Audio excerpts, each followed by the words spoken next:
ഓരോ രാജ്യത്തിനും അതിൻ്റേതായ ഒരു നിയമപുസ്തകമുണ്ട്, ഒരു റൂൾ ബുക്ക്. നമ്മളിതിനെ ഭരണഘടന എന്ന് പറയും. പക്ഷേ എല്ലാ ഭരണഘടനയും ഒരുപോലെയല്ല. ചിലത് കല്ലിൽ കുത്തിയ പോലെ ഉറച്ചതാണെങ്കിൽ മറ്റു ചിലത് പുഴ പോലെ ഒഴുകിക്കൊണ്ടേയിരിക്കും. എന്തുകൊണ്ടാണിങ്ങനെ? വാ നമുക്ക് നോക്കാം. അപ്പോ ഇതാണ് നമ്മൾ ഉത്തരം കണ്ടെത്താൻ പോകുന്ന ചോദ്യം. എല്ലാ രാജ്യങ്ങൾക്കും നിയമങ്ങൾ വേണം, ശരിയല്ലേ? പിന്നെന്താ അവയെല്ലാം ഇത്രയധികം വ്യത്യസ്തമായിരിക്കുന്നത്? അധികാരം, അവകാശങ്ങൾ, മാറ്റങ്ങൾ, ഈ മൂന്ന് കാര്യങ്ങളിൽ അമേരിക്ക, ഇന്ത്യ, ചൈന പോലുള്ള രാജ്യങ്ങളെടുത്ത വഴികൾ എന്തുകൊണ്ടാണ് ഇത്ര വേറിട്ടു നിൽക്കുന്നത്? വരൂ, ഈ ഭരണഘടനാ രഹസ്യങ്ങളുടെ ചുരുളഴിക്കാം. സിമ്പിളായിട്ട് പറഞ്ഞാൽ, ഒരു ഭരണഘടന എന്ന് പറയുന്നത് ഒരു രാജ്യത്തിൻ്റെ ഓപ്പറേറ്റിംഗ് സിസ്റ്റം പോലെയാണ്, അല്ലേ? ഗവൺമെന്റ് എന്ന ഹാർഡ്വെയർ എങ്ങനെ പ്രവർത്തിക്കണം, പൗരന്മാരുടെ അവകാശങ്ങളാകുന്ന സോഫ്റ്റ്വെയറിനെ എങ്ങനെ സംരക്ഷിക്കണം, പിന്നെ കാലം മാറുമ്പോൾ എങ്ങനെ അപ്ഡേറ്റ് ചെയ്യണം എന്നൊക്കെ തീരുമാനിക്കുന്നത് ഈ OS ആണ്. ഓക്കെ, അപ്പോൾ നമ്മുടെ ഈയൊരു വിശകലനത്തിൽ 6 പ്രധാന കളിക്കാരുണ്ട്: America, India, France, China, Switzerland, പിന്നെ UK. ഒരു വശത്ത് ഏതാണ്ട് 200 വർഷമായിട്ടും വലിയ മാറ്റമൊന്നും ഇല്ലാതെ നിൽക്കുന്ന അമേരിക്കൻ ഭരണഘടന, മറുവശത്തോ എഴുതി വയ്ക്കാത്ത, എപ്പോഴും മാറിക്കൊണ്ടിരിക്കുന്ന UKയുടെ സിസ്റ്റം. ശരിക്കും ഓരോ രാജ്യത്തിൻ്റെയും ഈ നിയമപുസ്തകത്തിന് അതിൻ്റേതായ ഒരു കഥ തന്നെ പറയാനുണ്ട്.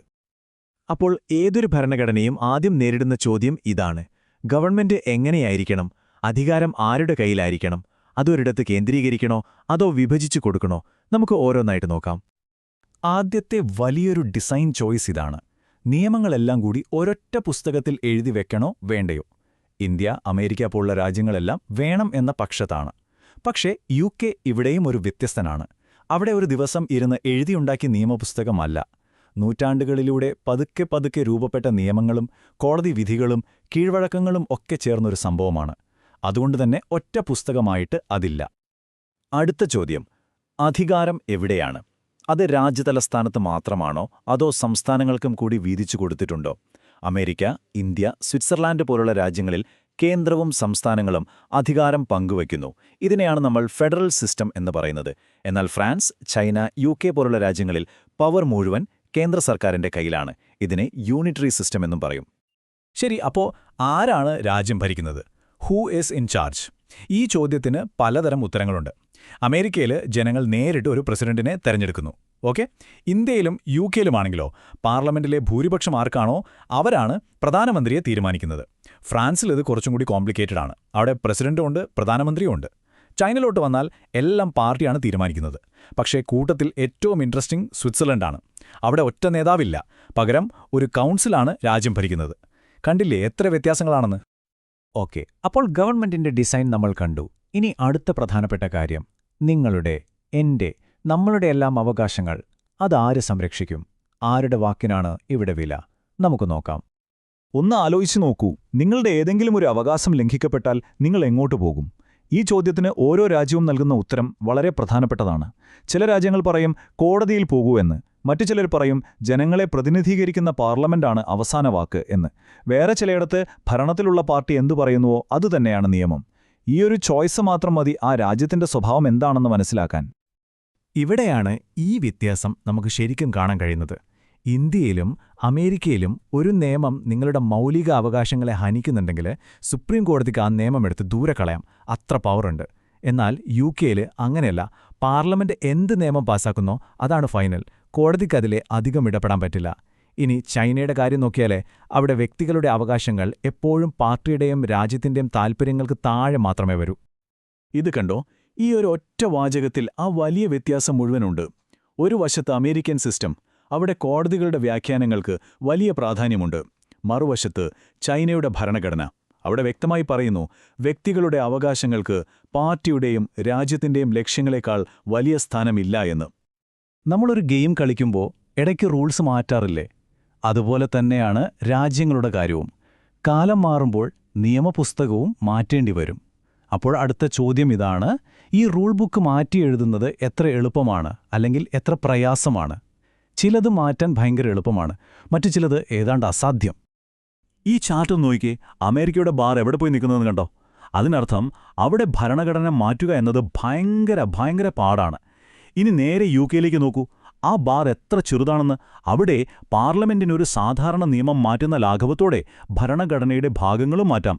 ഇന്ത്യയോ നമ്മളിതിന്റെ രണ്ടിന്റെയും ഇടയിൽ ഒരു മിഡിൽ പാത്താണ് സ്വീകരിച്ചിരിക്കുന്നത്. വെറും 27. എന്താണ് ഈ നമ്പർ എന്നറിയാമോ? 230-ലധികം വർഷത്തെ ചരിത്രത്തിൽ അമേരിക്കൻ ഭരണഘടനയിൽ വരുത്തിയ ഭേദഗതികളുടെ എണ്ണമാണിത്. വെറും 27. നമ്മുടെ ഇന്ത്യൻ ഭരണഘടനയിലോ 100-ൽ കൂടുതൽ ഭേദഗതികൾ ഇതിനകം വന്നുകഴിഞ്ഞു. ഇതിൽ നിന്ന് തന്നെ മനസ്സിലാക്കാം അമേരിക്കയുടെ സ്ഥാപകർ ആ നിയമപുസ്തകം മാറ്റുന്നത് എത്രത്തോളം പ്രയാസമുള്ളതാക്കിയിരുന്നു എന്ന്.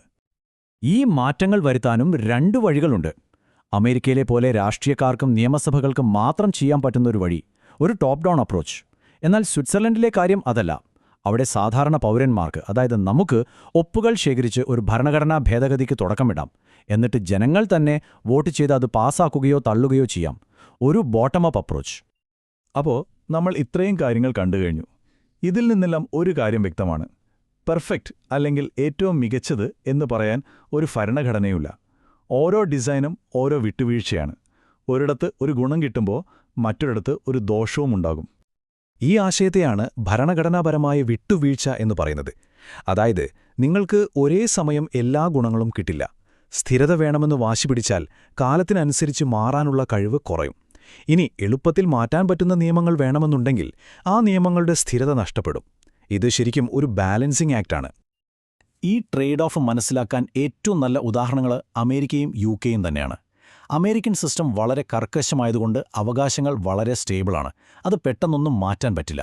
പക്ഷെ അതിൻ്റെ ദോഷമെന്താണ്? കാലത്തിനനുസരിച്ച് മാറാൻ ഭയങ്കര പാടാണ്. ഇനി യുകെയുടെ കാര്യമോ? അത് വളരെ ഫ്ലെക്സിബിളാണ്. പുതിയ വെല്ലുവിളികളുമായി വേഗം പൊരുത്തപ്പെടും.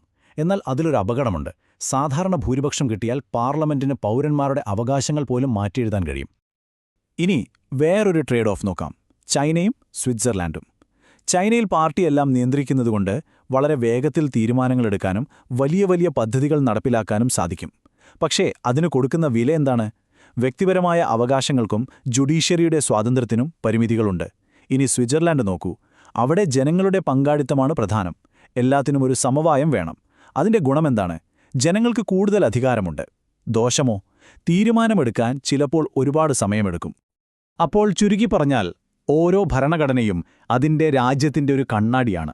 ആ രാജ്യത്തിന്റെ ചരിത്രം, രാഷ്ട്രീയം, സംസ്കാരം ഇതെല്ലാം അതിൽ പ്രതിഫലിക്കും. ഒരേ ചോദ്യങ്ങൾക്കാണ് അവർ ഉത്തരം നൽകുന്നതെങ്കിലും ഓരോരുത്തരുടെ ഉത്തരങ്ങൾ വ്യത്യസ്തമായിരിക്കും.